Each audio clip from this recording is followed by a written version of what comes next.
பட்டய கம்பெனி வாணிப அனுமதி 1600 டிசம்பர் 31 இங்கிலாந்து அரசி முதலாம் எலிசபெத் ஒரு பட்டயத்தின் மூலம் கிழக்கிந்திய கம்பெனிக்கு 15 ஆண்டுகளுக்கு வாணிபம் செய்ய அனுமதி வழங்கினார்.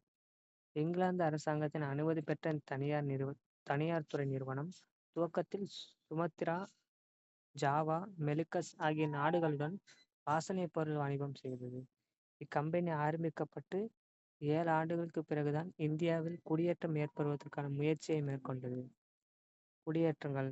ஆங்கில தளபதி ஹாக்கின்ஸ் முகலாய பேரரசர் ஜஹாங்கீரை சந்தித்து சூரத்தில் குடியேற அனுமதி பெற்றார். ஆனால் இந்த முயற்சி போர்ச்சுகீசியர் மற்றும் சூரத் வணிகர்களால் எதிர்க்கப்பட்டதால் 1613 தான் ஆங்கிலேயரால் சூரத்தில் குடியேறி ஒரு பண்டக சாலையை அமைக்க முடிந்தது. அதன் பின் இங்கிலாந்தின் தூதுவராக இந்தியாவுக்கு வந்த சர் தாமஸ் ரோ முகலாய பேரரசிடமிருந்து சில பகுதிகளில் பண்டக சாலைகளை அமைத்துக் கொள்வதற்கான சலுகைகளை பெற்றார். இச்சலுகைகளை பயன்படுத்திய ஆங்கிலேயர் சூரத், ஆக்ரா, அகமதாபாத், புரோச் ஆகிய பகுதிகளில் குடியேறி பண்டக சாலைகளை உருவாக்கி கொண்டனர்.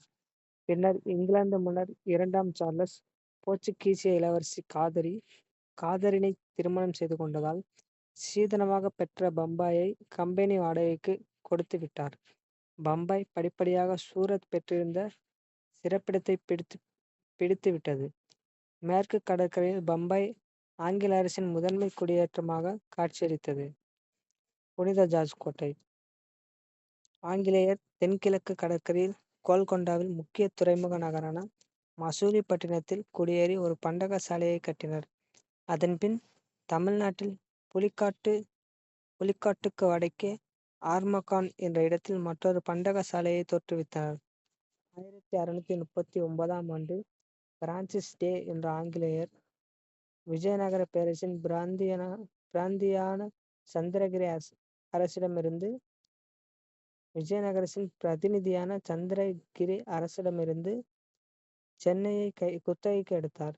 பின்னர் அந்த இடத்தில்தான் வரலாற்று சிறப்புமிக்க புனித ஜார்ஜ் கோட்டை கட்டப்பட்டது. விரைவிலேயே ஆங்கிலேயரின் தலைமையிடம் மசூலிப்பட்டினத்திலிருந்து சென்னை பட்டினத்துக்கு மாற்றப்பட்டது. பண்டக சாலைகள். ஆங்கிலேயர்கள் வடகிழக்கு கடற்கரையில் தங்களது குடியேற்றங்களை விரிவுபடுத்தினர். மகாநதி கழிமுகத்தில் ஹரிஹர்பூர், பாலசூர், ஹூக்ளி, பாட்னா, காசிம் பசார் ஆகிய பகுதிகளில் பண்டக சாலைகள் கட்டப்பட்டன. 1658 வங்காளம், பீகார், ஒரிசா, வடகிழக்கு கரை குடியேற்றங்கள் அனைத்தும் புனித ஜார்ஜ் கோட்டை அதிகாரத்தின் கீழ் கொண்டு வரப்பட்டன. இதற்கிடையே இங்கிலாந்தின் ஆலிவர் கிராம்பெல் கொடுத்த பட்டயம் கம்பெனியின் வணிக வாய்ப்புகளை அதிகரிக்க உதவிற்று. அதேபோன்று இங்கிலாந்து மன்னர் 2ஆம் சார்லஸ், 2ஆம் ஜேம்ஸ் ஆகியோர் கம்பெனியின் பழைய உரிமங்களை உறுதிப்படுத்தினர். வாணிபத்தின் அடித்தளம். பிரிட்டிஷ் பேரரசின் ஆதரவு பின்னணியில் புது பலம் பெற்ற கிழக்கிந்திய கம்பெனி இந்தியாவில் நிலவிய குழப்பத்தை சாதகமாக்கி கொண்டு இந்திய அரசர்களின் ஒற்றுமையின்மையையும் பதவி போட்டிகளையும் பயன்படுத்தி கொண்டு வணிகத்தை அரசியலாக்கி, அரசியலை வணிகமாக்கி வர்த்தக அரசியலால் ஆதாயமடைந்தனர். அரசியல் அதிகாரமே வளமான வாணிபத்தின் அடித்தளம் என்பதை அறிந்து கொண்ட கம்பெனி பிரெஞ்சுக்காரர்களின் போட்டியை எதிர்கொண்டு பிரெஞ்சுக்காரரை வர்த்தக போட்டியிலிருந்து விலக்கியதும் வங்காளத்தை கைப்பற்றியதும் கம்பெனி இந்தியாவில் இருவதற்கு வசதியாக இருந்தன. 18ஆம் நூற்றாண்டின் இறுதியில் வர்த்தகம் செய்ய வந்த ஆங்கில கிழக்கிந்திய கம்பெனி இந்தியாவில் அசைக்க முடியாத அரசாக நிலை பெற்றது.